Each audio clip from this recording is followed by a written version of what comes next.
আমার তো বিশ্বাসই হচ্ছে না তুমি এত বড় একজন পলিটিশিয়ানের বাসায় এমনি এমনি ঢুকে গেলে। হাই, তোমার ভয় লাগলো না? ভয়? ভয় তো তাদের লাগে যাদের জীবনে হারানোর অনেক কিছু বাকি থাকে। আমি তো সব হারিয়েই ফেলেছি। এখন হয়তো সব ফিরে পাবো, কিংবা নিজেই হারিয়ে যাব। হারিয়ে যাওয়া মানে ঠিক বুঝলাম না। আমি আমি ভাবছি আমি তোমাদের এই বাড়ি ছেড়ে চলে যাব ঈশা। চলে যাবে এখন, যখন সব ঠিক হতে শুরু করলো? কিছুই ঠিক হয়নি ঈশা।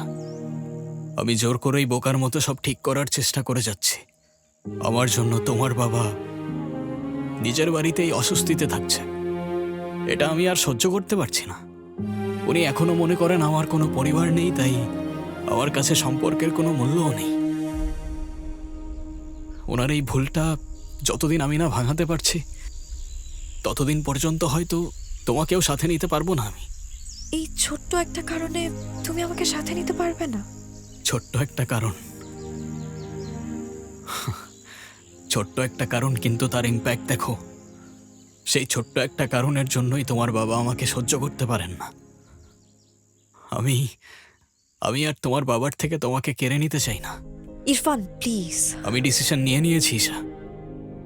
আমার জন্য তোমার বাবা তোমার পরিবারের সাথে ঠিকমতো কথা পর্যন্ত বলে না। আমি চাই না আমার জন্য এত সুন্দর একটা পরিবার শেষ হয়ে যাক।